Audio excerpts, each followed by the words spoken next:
The mindset we take to approach every day has a massive impact on each of us. Often we don't take the time to reflect on that impact. One of the best ways to reshape our mindset is to focus on constant growth and improvement.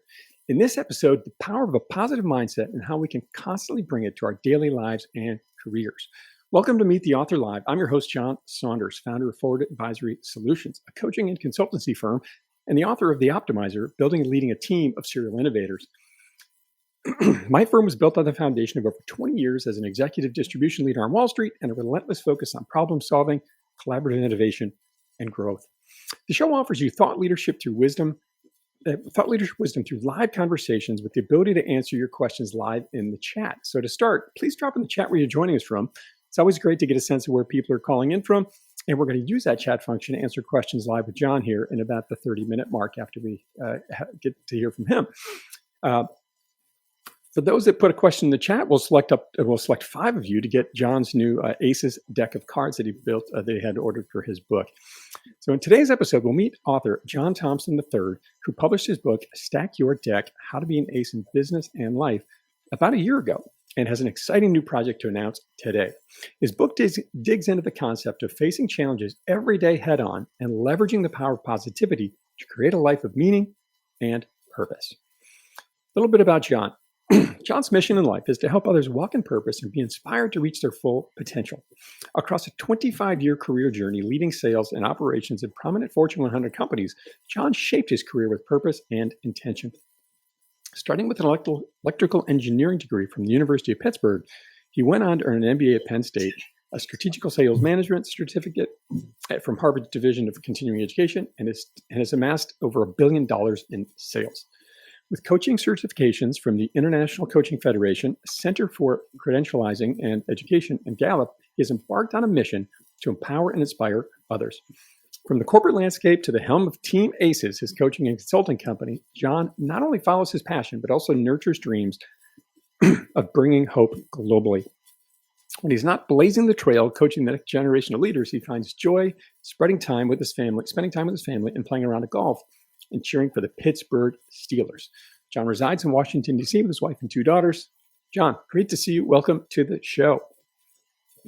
John, thank you so much. I appreciate the introduction there, and so great to be with you and all the attendees that we've got here. So I'm a big fan of your show, and just can't say enough about the good work that you continue to do. It's funny when we do these live events, I always wonder what the pre-work and the preparation looks like leading up to it. And you mentioned that you got the book Optimizer, and I can tell you certainly optimized the process of hosting these live events. So thanks for all that preparation. Well, you were too kind. It's great to have you on. And we've already got a few people dialing in from all over the place. BYBD from DC, Melissa all the way from Dallas, where my brother lives. I'll be down there at an event with Jose Perez in a week or two. Candy Barone, I think we saw a note from you the other day. Great to see you on here. Mr.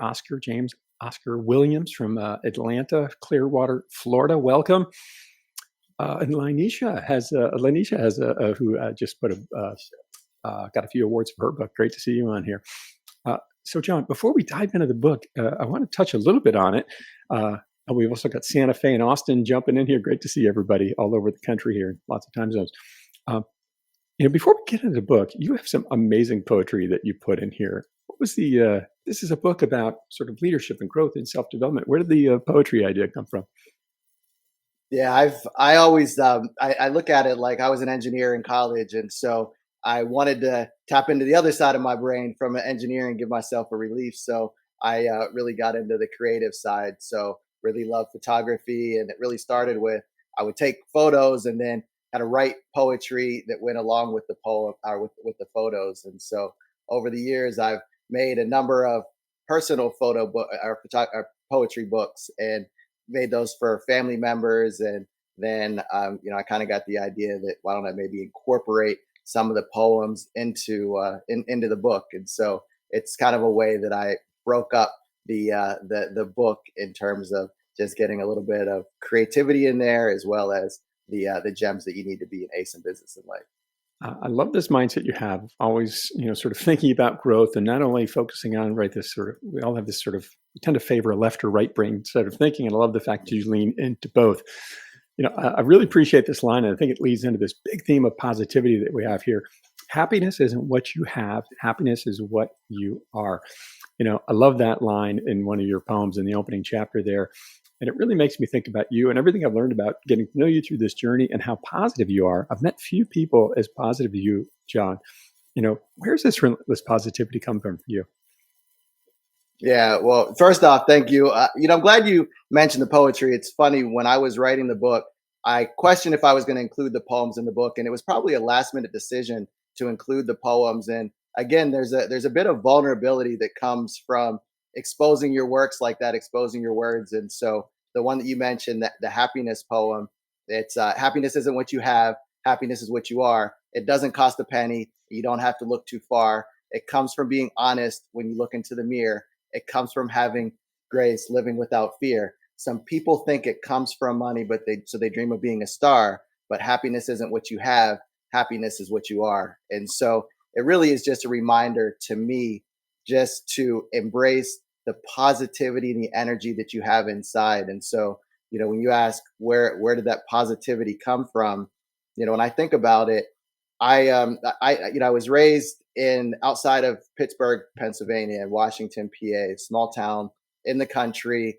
I was the only in the whole school, not just in my classroom, but in the whole school. I was the only Black kid in the school, and then my sister was the only in her grade as well. And so, at that time, when you look at the world, that you're different in the world, you can easily retreat to the corner and not really speak your truth and think that maybe there's something wrong with you. But my parents really gave me the idea that I was the unique one, I was the special one, and to let my light and my brilliance shine through in all that I do. And so that's really where it came from. And then, to take it a step further, my father worked in the coal mine for 38 years. And so, he worked 7 days a week so that he could put my sister, Elise Bowers, and I through college. And, at that time, you're going in the coal mine, you're going thousands of feet underground, and it's a very dark place. But he's the most positive individual that I know. And I still remember to this day, when he came home from work, I could still hear him saying, "Hey, baby," to my mother. My mom stayed at home and she took care of the house. And so he was always upbeat and exciting. So when I think about it, I'm like, you know what? If he can go to work 7 days a week, thousands of feet underground in the dark, then I can easily embrace this idea that I am the light. And so that's really what I do, is let my light shine in everything that I do. 38 years working underground. I mean, I'm a little bit claustrophobic, and that makes me feel a little edgy just thinking about that. And yet he came home every day with a positive attitude and really brought that to you and your family. Uh, and you mentioned being the only African American kid in your school. You tell an incredibly painful story at the start of your book about that. Can you share with us a little bit about that experience and how that might have shaped you a bit? Yeah, I mean, look, if you imagine the first day of school, and you got your lunchbox packed, you got your new outfit ready to go to school, and it's a big deal, obviously, for parents to let go of their kids to go to school. And so, on the way home, the bus is arriving in front of my parents' driveway, and you hear the kids all yelling out and screaming. So the bus arrives, the doors open, and I stepped out on into the warm embrace of my mother. But as I stepped off the bus, we heard the words, "Bye, little N word." And at that moment, you take a step back, and as I mentioned, you recognize that you're different. And so, what my parents really had us embrace is the love that we had within our household. And so, it helped shape my life going forward. Again, recognizing that I'm the special one. There's no excuses to be in the corner. The movie Dirty Dancing, no one puts baby in the corner. So I wasn't being put in the corner, but just recognizing that I was different, and then embracing that difference to really make a name for myself and for others. That's really what I'm all about.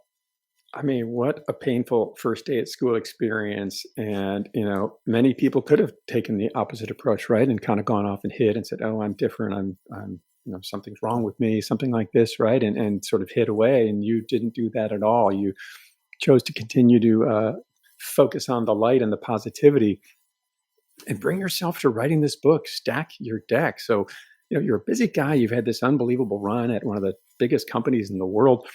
what drove you to write this book and go through the pain and suffering of doing so when you had so many other things on your plate, and of course a family as well? Man, it was a fun process. No pain and suffering, man. It was fun. But no, it was it was a challenging process. And the one thing that I always say to individuals when you embark on something like this, you really have to understand your why. You really got to understand and put that why front and center. And when you put your why front and center, then the how outlines itself and lays itself out. And so my why is to help others walk in purpose, inspired to reach their full potential. And I've got a goal, lofty goal, to bring hope to millions. And I really uncovered my why. You mentioned Candy Barone. So I remember being in a session, a leadership session with Candy Barone. It was around 2018. And we had our teammates there and we did a vision board exercise. And this was the first time that I'd ever done a vision board exercise. I had a vision for my life, but I never really took the time to articulate that vision through pictures and visuals. And so we were shoulder to shoulder with one another and had the photos and images and scissors and everything, and our creativity was running wild. And I put the vision together, and at that time I came up with this vision of this coaching company, Team Aces, and this is again 2018, a couple of years prior to actually starting the Aces organization. But I created the vision, and I remember watching a video, and the video was by one of my favorite authors now. His name is Robin Sharma. He's got books, best-selling books that he sold 50 million plus copies worldwide. A really great book that he was talking about in this video. It was called The Leader Who Had No Title. And he was talking about leadership. It's not as much about a title, but it's really reflective of your ability to serve others. And so I remember watching that video, and Robin kind of stood out to me. And I think he stood out. We kind of look alike. So I think he stood out because of that. But he stood out to me. And I remember in that session, I was just very free to speak the vision that I had for my life. And I remember as I was getting ready to get on the flight and board the flight, I got this text message from a good friend of mine named Sarah Wallenhut. And Sarah sent this text message, and she said, "Every day you inspire me. One of these days, we're going to be watching your YouTube videos." And that message just really took me back because I was inspired by Robin, and I was also very intrigued by this vision that I had for my life. And I didn't think about YouTube videos at that point. It was years before I would ever create a YouTube channel. But just that message really helped me think about what could I do with my life and what could I do differently to drive change in my life and change for others. So that message resonated with me, and then that put me on the path to eventually creating my coaching company and then writing the book. And now Sarah sent me a message yesterday when I sent her the invite for this live, and she said, "You're doing it." And that was another message that I just made me smile, because that vision that she had, that she mentioned, is actually come to fruition. And then last but not least, John, to put a bow on this story here, I mentioned a video from Robin Sharma. And years later, when Stack Your Deck came into existence, the early praise quote that I have that's on the cover of my book is from no one other than Robin Sharma. And what Robin said is, "An insightful journey on how to define and pursue success on your own terms and live your best life." So I just thought that was just an amazing full circle moment of seeing a vision, creating the vision, and then driving change with yourself and with others. I mean, you're lighting the chat up here, buddy. A lot of comments coming into this one. Candy, very excited about that. She remembers the day well. A lot of love coming from your fans here, knowing your why. Such a beautiful reminder. Is this the Sarah you were referencing before? Is that the same one? I'm sorry. I'm caught up in the comments. I'm so excited. Thank you all for joining, and I appreciate the comments. I'm sorry. What was your question, John? Oh, is this the Sarah you were just referencing to? Oh, Sarah. Yes, Sarah Wallenhout. Yes, yes. My friend Sarah's on. Thank you for joining. Nice. Great to see everybody on here. Such a fun. We even got a couple of fans from Canada here. Or excuse me, no, Columbia, Maryland. I saw somebody on Canada here. Oh, they didn't have a name on it. JT and John. Must be somebody you know. From Calgary. So we can say this at International Meet the Author. I like it. That's right. That's right. I love it. So this concept, you envisioned this thing, you had this idea. Where did this concept come from? This idea of ACEs and tying it all together. It's such a cool framework. Yeah.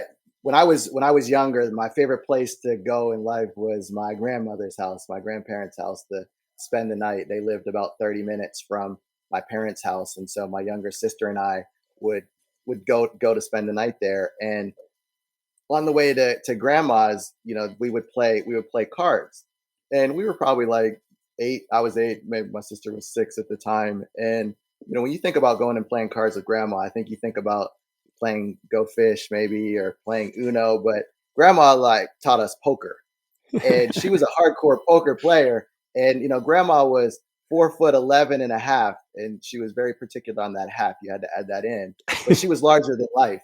And so grandma taught us how to play poker. And on the way to her house, she would always call out, "Bring your dimes." And so we would have to bring our bag of dimes into grandma's house. And at the end of the night, grandma took no mercy and had no problem going to bed with all of our dimes. And so at that Tough moment, lessons early I on. learned a couple of lessons. Number one, I learned the importance of being competitive and how to compete. And so that was number one. Number two, I learned how to win and how to lose, which was also very important. You got to win, and you got to be graceful when you're losing your dimes. But then number three, I learned the power of aces. And so to me, years later, when you were dealt an ace, you just really felt like you had an advantage. And so I still remember the feeling like when you got dealt a hand of aces. And so those aces are still bringing meaning to my life, but this time it's in the form of what I call the aces pillars of success. So it's your attitude, which I associate with the ace of spades, and that's all about controlling your mindset. And then connection, that's the ace of clubs. That's all about building your network. And then empowerment, that's the ace of hearts, and that's all about following your heart. And then strength, that's the ace of diamonds, and that's all about transforming your environment. So I always believe that you can't control the cards that you're dealt. I wish I could. I wish I could control and get a hand of aces every day, but you can control how you play the game. And so that's really what I focus on within the book. And so how do you rearrange the cards you're dealt and stack the deck in your favor? What I particularly love about that story, John, is I actually don't think you'd like to get aces dealt to you every time. I think you enjoy the struggle. I think you enjoy the challenge because the growth and the learning experience that it offers you. That's my take on you, my friend. That's, what I love to quote Winston Churchill. He says, "Success is not final, failure is not fatal. It's the courage to continue that counts."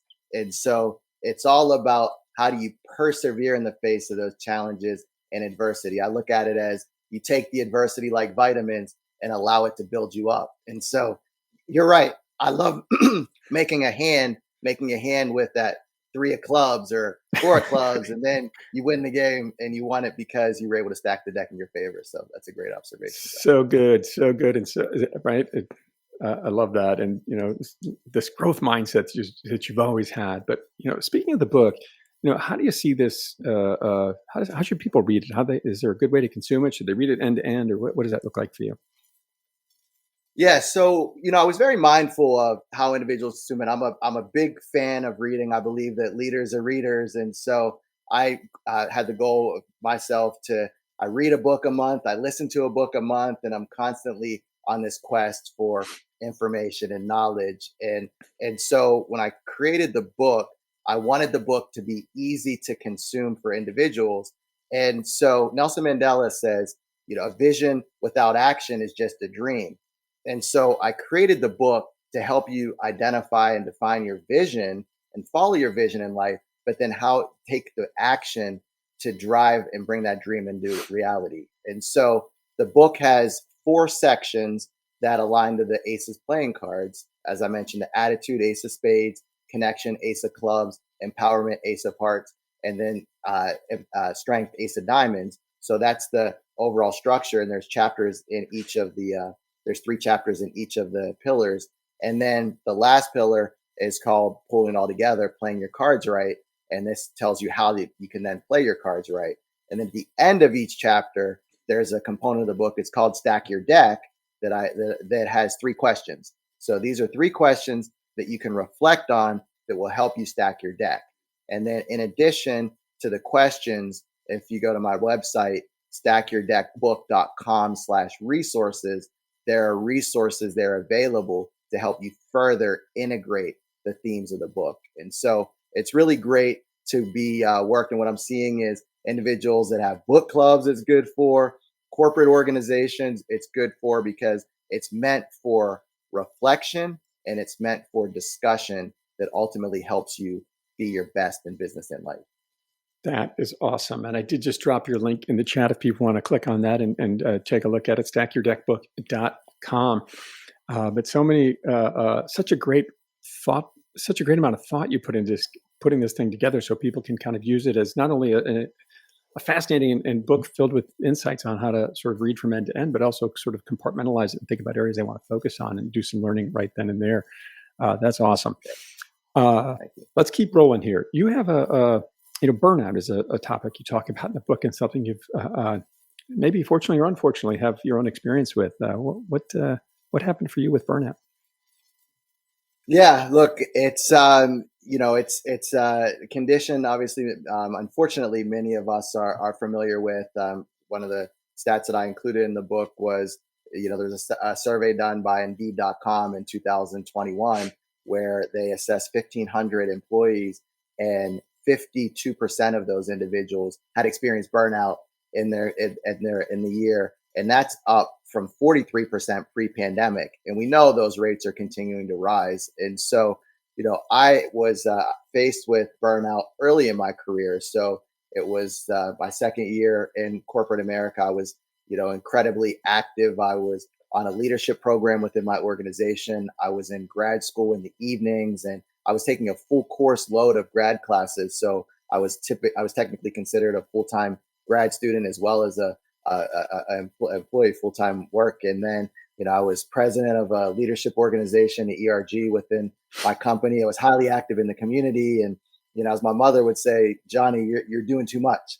And so what I recognized was all the cards came crashing down at once, and I experienced burnout and experienced shortness of breath and, really had trouble concentrating, disoriented, and had to take a 6-month leave of absence from work. And so at the time, I didn't know what was going on with me, and it wasn't like burnout was really defined at that time.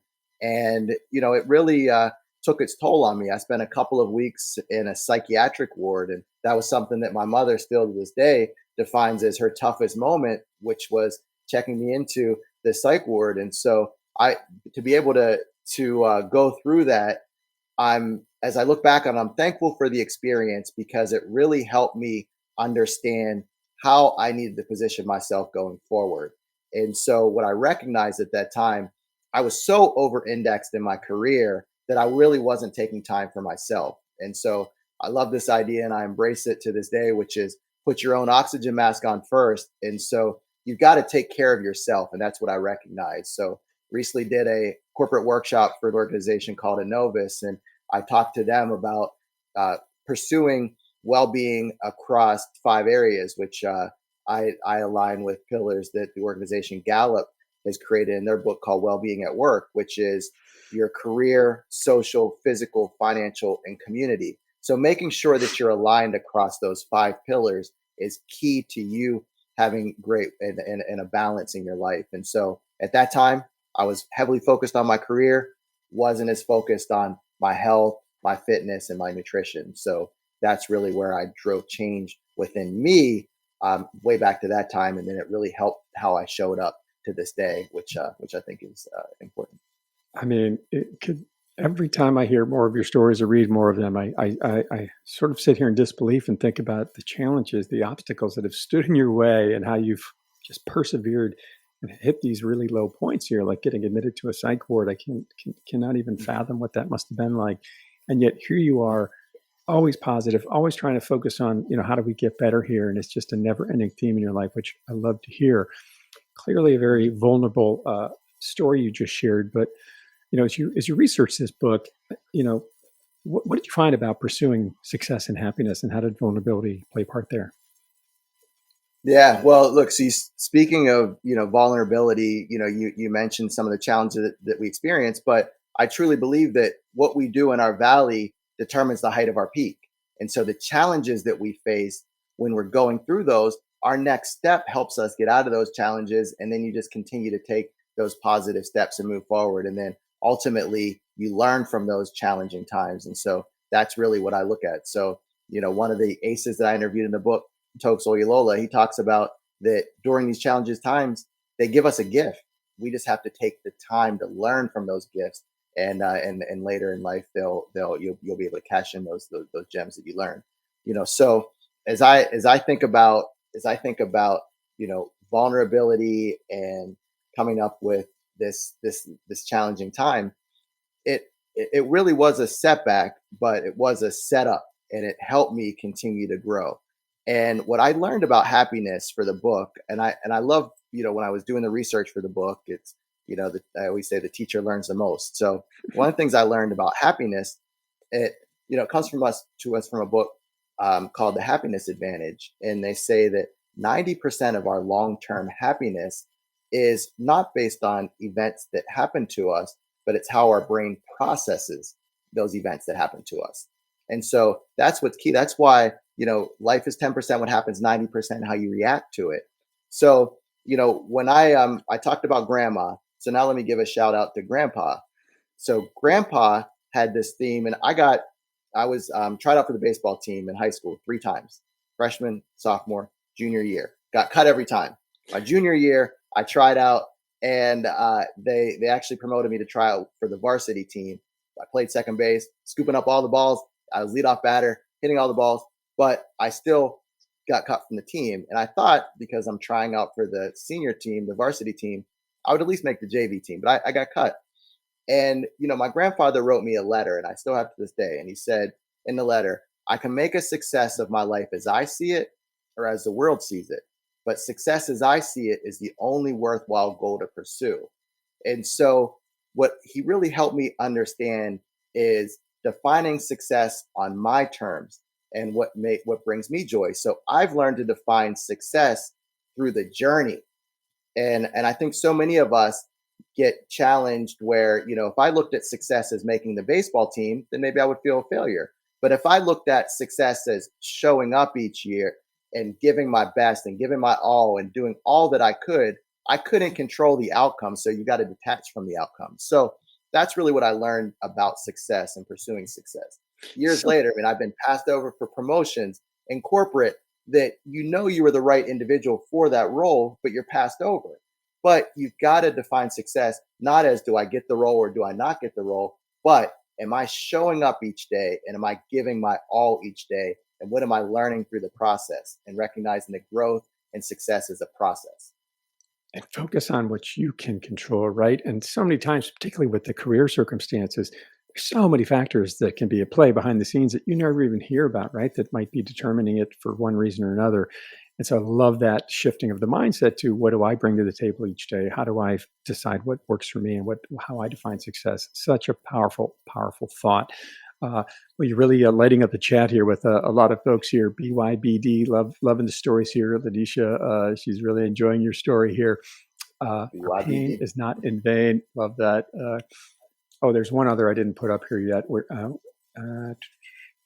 There was a really, oh, here it is. The two Johns, amazing and optimizing, helping us stack our deck. Love that. Thanks, Ladisha. Let's go. I like that. Right? Lanisha. Yes, me power. That's what we're demonstrating. And we've got a few more questions here, and then we're going to open up the audience questions. So please do start throwing those in the chat, and we'll get to those in just a couple of minutes here. And I do want to drop John's LinkedIn chat in here, because I know he'd like to connect with folks on LinkedIn. So I'm dropping his link in there if you want to connect with him on LinkedIn, and I'll put the name for it up there as well. Let's keep rolling here, buddy. So author journey, what sort of surprised you about it? What's been memorable about it so far? There's so many memorable moments. As I look back to 2023, it was the single greatest year of my life. And as I think about it, we defined 23 with my team. We called it the year of greatness, and that's because Michael Jordan is 23, and so it's a year of greatness for in honor of Michael Jordan. And so, my book came out in January, and there's so many ups and downs, and it wasn't all sunshine and roses in 2023. And so, but what I recognized as I look back on that year, it's the journey that I loved. And while, you wish it could be all highs, like John, you had mentioned earlier, I don't think that you want all aces, right? You don't want to be dealt all aces. You want those challenging times, because that's when you're growing. That's when you're learning. That's when you're stepping outside of your comfort zone. So I would say the greatest moment that I had, it had to have been the launch event that I did in Washington D.C. and that was in April. And I'll say that because I did a pre-sale campaign for this book, and for those that are considering writing a book, I highly recommend the program that I went through and so many others that are on this call. It's called Manuscripts. It's a great program. Their motto is never write alone. It's a structured program, and they give you resources from lectures on how to write the book, how to incorporate different components of book writing, to the editors, to the cover design team, everything that you can put into a book. They've helped thousands of authors. So love that program. But I went through this pre-sale campaign. And one of the statistics that I find very interesting is that the average book in the lifetime of the book only sells about 250 copies. And so when you think about it, there's so many books that are out there. So maybe it does make sense.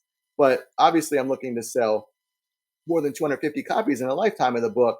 But I did a 30-day pre-sale campaign, and we had the opportunity to either fund the production of the book ourselves, which I was very tempted to do, or I could actually go through this pre-sale campaign, which that entailed putting myself out there and getting crowdsourced funding for the book, which is selling books in advance. And so I had really never publicly posted much on LinkedIn. I just had an Instagram page for family. So I knew that that was going to be outside of my comfort zone to create this pre-sale campaign. And fortunately, I did that. I went through that route. It stretched me, but I was able to sell 350 copies plus copies of the book in a 30-day time frame. And so I was blown away by the amount of outpouring of love and support from the backers, many of who are on this call today. And so we had a celebration in April, and I was so excited. We were at this restaurant called Busboys and Poets in DC to see individuals that I hadn't seen in years. An individual, Ezric MacArthur, that just sent me a note, John, congratulations and good luck on the event today. Like those individuals. Anthony Horton came from Philly. So individuals like that are just so appreciative of. But I remember that day, it poured down rain. I mean, it was a monsoon. And, and I know they say April showers bring May flowers. I mean, it was, talk about April showers. But what stood out to me was so many individuals braved the storm to come out and be a part of that special day. And so I just love that day in particular. And I wish I could bottle it up, but I'm so grateful that individuals are still continuing to support and help create momentum for this ACES movement. More obstacles potentially thrown in front of you there, right? With the rainstorm, easily people could have stayed home. And yet, thanks to your passion, your mission, your drive, your positivity, people were drawn to that and it showed up. That is awesome. I see Anthony put a great line in here for you. This message was so needed for everyone to internalize and all. Thank you for jumping on there, Anthony. And lots of people jumping on the chat here. This is great. We'll get to those in a couple minutes. A couple more questions here, and do please drop them in the chat. We'll keep rolling. John, thinking about your high level of energy from writing the book, demanding corporate job, running this coaching and consulting business, what has been the key to keeping this energy up for you? Because sometimes I look at you and I think about your story. I get tired. Green tea. It's all about the green tea. So when I think about the energy, and I do believe that it is a mindset, and embracing these ACES principles helps. I think understanding and knowing your why, it helps. I still have my vision board in front of me that I created in 2018. I still believe in that vision board that I've created for my life, and so that helps you with your energy. But I would say the silver bullet for me, there were two chapters that were tough to write in my book. The first one was around burnout, and I hit that early on, and I included obviously that story there that I shared earlier, and that was a challenging chapter to write. The other chapter that was challenging because it was so heartfelt, which was the chapter where I talked about I'm now 5 years no alcohol. And so that to me was the single best decision that I could have made. And so as I look back to that time in 2018, it really just started with, I was going to take a break from drinking. And it wasn't like I was a heavy drinker, but I still got it in. I still would, drink my Tito's or drink Heineken. I enjoyed those drinks. And what I recognized was being in sales, you're constantly out with clients, with teammates, and whether you're on the train or on the plane. And so what I recognized was alcohol was beginning to consume me. And then the fun that I was having in the evenings was then challenged the next day because you didn't have the energy to do what you wanted to do, right? And so I took the break, and then that 1 week turned into 2 weeks, turned into 3 weeks, and then it's ultimately been 5 years. And when I think about that, I quit drinking in 2018. In 2019, I got certified as a Gallup strengths coach. 2020, I created my coaching company, Team Aces. 21, ICF certification. 22, started writing Stack Your Deck. 23, it was released. And so I could not have had the energy to do the full time and work full time and then create the coaching company and then bring all this goodness into the world if it weren't for me taking a break from alcohol and then continuing to, I'll call it, live the good life. And find that clarity in life and the energy. I love that. What a powerful, powerful story. And speaking of working hard and continuing this journey, you have a new project that you just put out. What's that one? Yeah, John. And, maybe to piggyback off that comment on clarity, it is important. Clarity is so key. And so, in that chapter that I talk about my journey through quitting drinking, I call it the 4 C's. And it was creativity, consistency, clarity, and confidence. And those 4 C's were so critical to me driving the output that was so needed. So that's how you get the energy, and and then continuing to lean into your strengths, and that's really what it's all about. And so with that, you said the big announcement. There is a big announcement. So I mentioned the book came out in 23, and now 2024 you'll get a chance to hear me coming through your airways with the audiobook.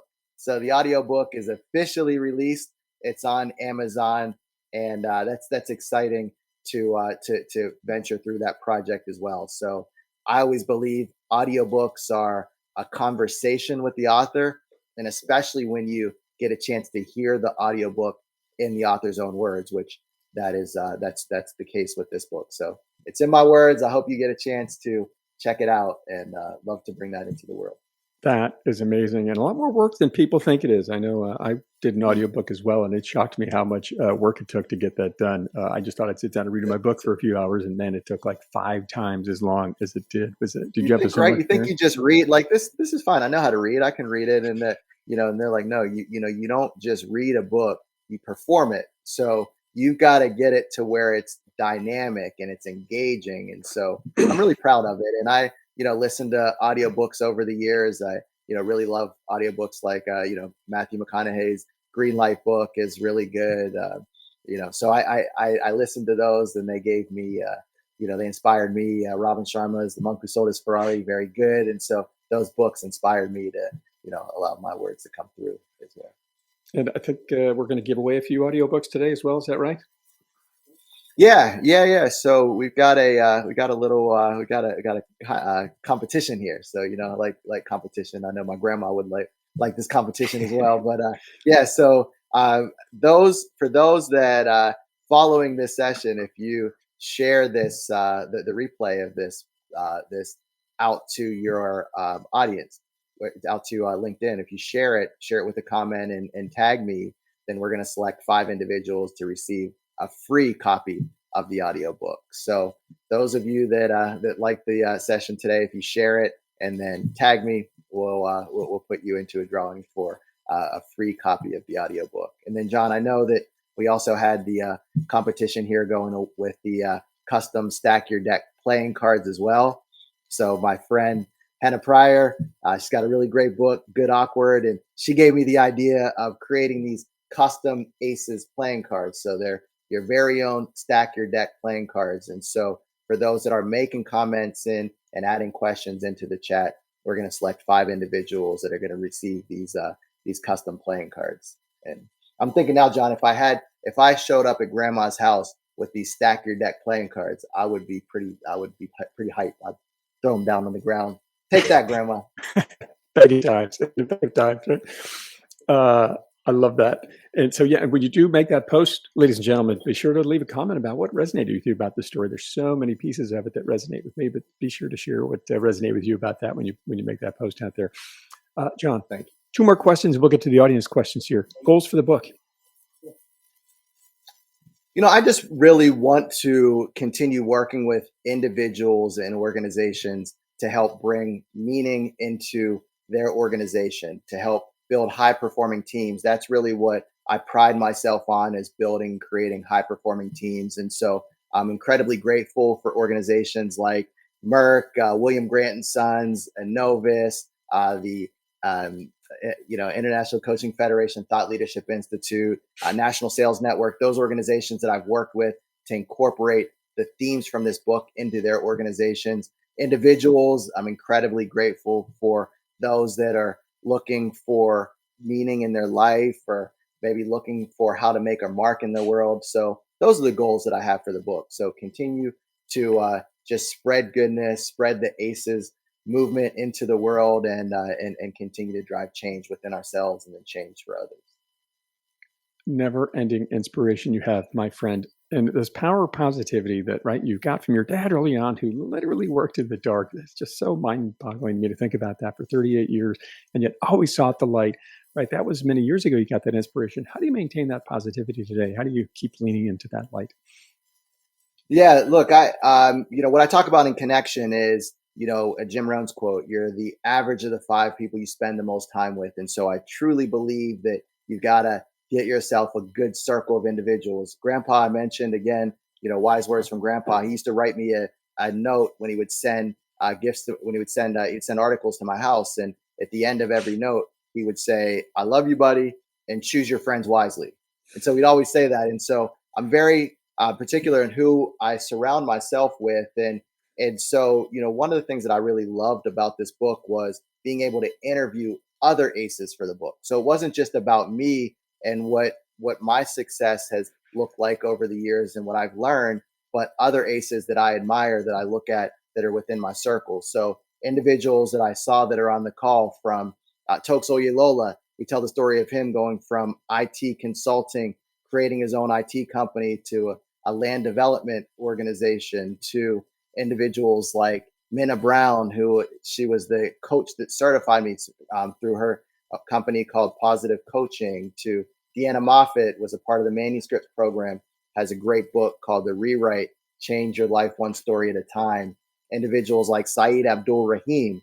Saeed went from being a Marine to then working in the classroom as a physics teacher, to then later in life created his own yoga studio, and now he's touring as a comedian. And so talk about a shift and a transformation. Individuals like Brandon Bowers, who has a long journey in corporate America, and he talks about his experience. Now he's an executive leader with Amazon. He talks about his experience coaching teams, baseball teams, and that was great. Brian Durr is a retired captain in the Coast Guard. His story is great to hear. And then Wayna is a musician, Grammy-nominated musician, and she was actually just at the Grammy Awards a couple of weeks ago. And one of the accomplishments, she was instrumental in bringing a new category to the Grammys, which is called Best Song for Social Change. And so all these individuals I look at that are in my circle, which are so impactful. But then I also continue with a connection with individuals. So got text groups that I'm a part of where we continue to share positive messages. And then most recently, I got in this app. It's called Marco Polo. And you mentioned hashtag BYBD. That's from a good friend of mine, Cootie Mack. And that's Be Your Best Daily. And he's got a group called the Super Squad. And so we just share messages and videos every morning about the health journey that we're on, and continue to inspire one another. So again, it's all around surrounding yourself with the right individuals, and then continuing to just breed positivity with one another. So not only just dream about being positive and sort of think about it, but actually creating accountability for yourself with this group. Be Your Best Daily. I like that acronym. Well done. I love that one. So many comments coming in the chat here, and so much celebration here of you and the great work you do. Definitely drop any questions you have in the chat here, and we'll get to those in just a second here. But I want to just share some of the great comments you have coming in here, buddy. From Monroe, great words of inspiration, no matter the circumstances. Blessed to know you. Full throttle ahead, or full throttle on motivation. Thomas Roberts jumping in here. Oh, JT is the man. I agree with you there, Thomas. No doubt about it. Arthur jumping on here. Got another LinkedIn user. I guess we can't see all that they've done there. cultivate a network of individuals who both mirror your aspirations and push your growth. Your connections shape your path to success. What a great message there. So many powerful messages here and such great support. If you do have questions, by all means, do throw them in here, and we're happy to get them answered. Otherwise, we can jump over the rapid fire question here, and let's see how we're doing on time. We can head over there here pretty quick if you'd like. One question I have for you is, what was your inspiration? I know in chapter 7 in the book, you talk about these 3 great quotes, and I have to tell you, when I read them, like, having children myself, it kind of made me want to tear up a little bit, buddy. What are the 3 quotes you share with your daughters every night before they go to bed? I think it's just beautiful. Yeah. Every night before bed, I tell them 3 things. Life begins at the end of your comfort zone. Whatever you are, be a good one and never give up. And then always remember that Daddy loves you. And so we say it together. And and then my youngest daughter, Naomi, she's 7, or she was 7 at the time when she created a vision board. She's now 10, but she created a vision board, and at the bottom of her vision board, she wrote the affirmation: "I am strong, powerful, creative, and cool." And so, for those of you that know Naomi, you would say that is who she is, but she repeats that affirmation every night before bed as well. And so, again, it was just a way for us all to level set and just head off into the evening after we say our prayers to, just go off with sweet dreams. So that's really what it's all about. What a beautiful message. A couple of notes I think I missed throwing up here. UNC show ROC reality. I'm not sure what that is, but how we define success. That's Syed Abdul Rahim. We just talked about you. Oh. That's my buddy there. I love this note he put here. How we define success is an important concept because we can evaluate our true progress. Yeah, I love this book. So do I, buddy. All right, let's jump over to the rapid fire questions. John, you ready to dive in there, pal? Yeah. Hey, let's fire them. Let's be rapid, John. All right. Favorite thing to cook? Favorite thing to cook? PB&J. Does that count? Look. That's my favorite food. And the first line of my book, it says, "You can't see the label on the jelly jar when you're inside the jam." And so I remember when my oldest daughter, Soliana, when she read the book, as soon as she read that first line, she's like, only Daddy would come up with how to incorporate PB&J into his book, because I eat PB&J every day for lunch. So that's the favorite thing to cook. Nice. Let's jump back for 1 second. I see Stephanie just threw a question here that might be a fun one to get to. Which leader most greatly influenced your mindset, John, and why? Which leader most influenced my mindset? Well, I would say it really greatly comes from at home, from my parents, and just having the strong attitude and really embracing positivity. But I do really respect leaders like, Robin Sharma, who's naturally an individual that I reached out for my early praise activity. I've been following the work of Dr. Willie Jolly as well, and he gave me an early praise quote. So those are leaders that have really helped me continue to put my best foot forward every day. Dr. Willie Jolly has a really great book. It's called "Your Setback is a Setup for a Comeback." And so, again, just having that mindset that, being a possibility thinker. And then I really, really appreciate and love Wayne Dyer, Dr. Wayne Dyer. And so for those of you that are familiar with his work, I would encourage you. There's a really great movie on YouTube. It was Dr. Wayne Dyer's gift to the world, but it's called The Shift. And it's a free movie, but that movie is transformational. So I would say those individuals are key to where I am and who I am. Very nice, very nice. We got kind of a long one here from Mignon, but let's give this one a tackle here. Right, many self-help books about positivity, motivation, and success in the corporate settings offer valuable insights and strategies. However, the journey toward achieving these goals can often be challenging and filled with setbacks, as you've certainly experienced. How do you suggest readers maintain a positive mindset and stay motivated, especially when they're faced with obstacles or failures in the corporate setup, corporate endeavor? I think, Mignon, thanks for the question and thanks for tuning in. I know you're on the West Coast and it's early over there, so I appreciate you tuning in and asking this question. And, when I think about it, it really is a mindset. And if you have the mindset, like my friends and I, we have this thought of can't stop, won't stop. So we're going to continue to move forward despite the challenges and adversity. And I mentioned it early, the adversity, you take it like vitamins, allow it to build you up, so that you can continue to go forward. And so that's the mindset. I recognize that no one can stop you from reaching your true destiny. Now, the problem is, and the challenge is, and Oprah Winfrey says this, is that many of us don't know what we want in life. So that's the key. You've got to understand and know what you want in life. But then once you know what you want in life and then understand the why behind why you want it, then you can go forward and no one can keep you knock you off track. And individuals may think they're in control, but there's only one person that's in control. That's it. The man upstairs, that's the only individual that's in control. So you keep moving forward, having the faith, taking step forwards, and don't allow those setbacks to knock you off track. Powerful, buddy. Powerful. Candy agrees. And so does Mignon. Thank you for that. All right, let's jump back to the rapid fire questions here and we'll wrap this up. So first, thank you for putting those questions and comments in there, Mignon and Candy and everybody else. John, first concert you went to? Crisscross will make you jump. Daddy Mac will also make you jump, as I recall. Hey, that's right. And with my clothes on, with my jeans on backwards. So, 2001, right? They were early 2000. Last photo on your phone. You must have been there too, John, with your clothes on backwards. I was. Last photo on your phone. Last photo. For those that know me, know that I love photos. I'm always taking pictures. Okay. All right. So I do a quote of the day every day, and it's a quote of the day that comes to my phone. Today's quote was especially meaningful, so I took a screenshot of it. But it's always concentrate on how far you have come rather than how far you have left to go. The difference is how easy it seems will amaze you. Heidi Johnson.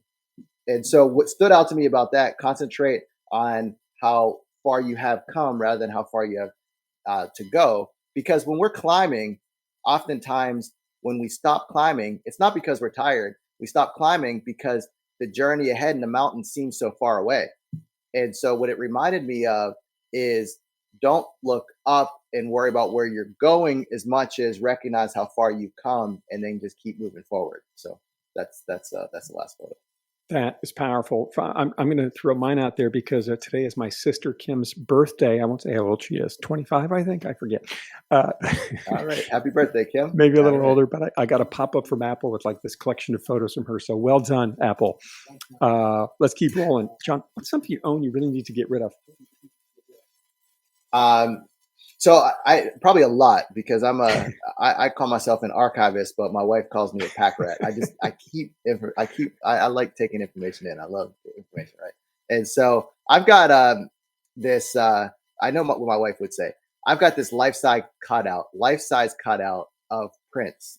He's my favorite musician, and it's been with me since my college days. I got it at Sam Goody. It was in my dorm room in college, and it's traveled all around with me. And at this point, it's here, and I know my wife would say we need to get rid of that. But at this point, Prince he's a member of the family, so can't get rid of that, John. I love that. Keep Prince. Most audacious goal for your book, and we've got a few added rapid fire questions in the chat. I'll try to get to as well. But most audacious goal for the book, John. Yeah. So my goal with the book, I mentioned on the vision board, is to bring hope to millions, and that's a daunting goal. But what I recognize is bringing hope to millions starts with one genuine interaction, one reader, and one individual, one connection at a time. And so while it's an audacious goal to bring hope to millions, it starts with one interaction at a time. And so I'm looking forward to just continuing to get this book out there into the world. Now, I would have a goal to grace the stages of a TED event in the future. So there's a goal. Continuing on the media tours, I was blessed to be on the Griot with Mark Lamont Hill months ago, but continuing to spread word through individuals in media that I respect, like, Tamron Hall. I'm in the Tam fam, the Today Show. So just putting it out there, those things I know are going to come. But again, it's all about, in order to change the world, it starts with one individual and one interaction at a time. Check out Allison Hernandez. She was on the show a while ago and was on Tamron Hall not long after. Coincidence? I don't know. Just putting it out there. I saw her episode. Awesomeness. Looks like Maurice wants your Prince paraphernalia here, buddy. So get it in the mail. Don't tell my wife, because she will absolutely send that out of the house. So we got to hide that one. John, how would you describe this writing journey in 5 words, buddy? attitude, connection, empowerment, strength, and elevation. And it's easy to say the 4 pillars because I've lived those every day, and they've been a key part, obviously, of the book. But the elevation part is, it's a really good rhyme from the hip hop pioneer Rakim, and he said, "Constant elevation leads to expansion." And what that means is when you elevate yourself, when you change your environment, that helps you take in new information and you get on a different level and your mind expands. And once it expands, it can never go back to its original shape. So that's what I hope to do through the words of this book, is to help individuals elevate to the top of their game. Unbelievable. So many great and powerful messages you have throughout, such inspiration and a message of hope, and not just hope, but hey, there is a better way, and it's not that far out of reach. You just need to really change your habits, your mindsets that you might have out there in many ways. But John, closing thoughts for our listeners here. Mm-hmm. Yeah, look, I would just say, first of all, thank you all for tuning in. I appreciate the energy that you all fed into the chat, and thank you for showing up, each one of you. I greatly appreciate it. And I would just say that, as I mentioned, it's not about the cards we're dealt. It's about how we play our hand. And I believe that each one of us can rearrange the cards that we're dealt and stack the deck in our favor. And John, you mentioned poetry at the top of the call. And one of the poems that I wrote that I include in the book, and it's a poem which is about how we can all be free. And it's a call to action to individuals when they read the book. And I'll share that poem with you all. And the poem says, "All throughout the years, I've been comfortable with silence. Don't ruffle any feathers and don't speak on the violence. We were always taught that one day will be brighter. But what if I'm the one who holds on to the lighter? It's time to spark the flame that leads to the action. Change will result, and then comes the traction. That someday is now, that someone is we. Answer the call and set the world free." So that's what it's all about. So I would encourage others, be free, be the light, be the change, and elevate to the top of your game. Powerful words, my friend. Such a great message you have. Never-ending source of inspiration. So many challenges you've faced in life and found a way to overcome them with this incredible mindset and positive attitude that you bring.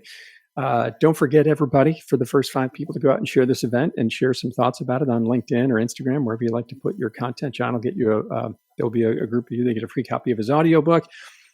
John, I want to say thanks to you for sharing your story with us and Meet the Author Live audience, and really inspiring us and letting us know that resilience is a thing. We can find it. We just have to do a bit of shifting on our own end and just staying ever positive. But thank you so much for being a part of the show here.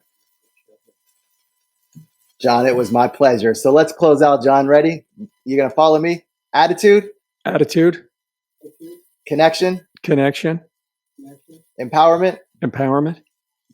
Strength. Go Team Aces. Go Team Aces. Unbelievable message. Never-ending positivity. Thanks again for joining us. Thanks to our listeners for joining this episode of Meet the Author Live. Definitely go out and get a copy of John's book, Stack Your Deck, How to Be an Ace in Business and Life, either the paperback or now the audiobook, which just came out, wherever you buy books online, or go to stackyourdeckbook.com. Connect with me at JCS Optimizer on LinkedIn or Instagram to check out other upcoming live episodes. Thanks again for joining us, everybody. I'm your host, John Saunders. Keep moving forward.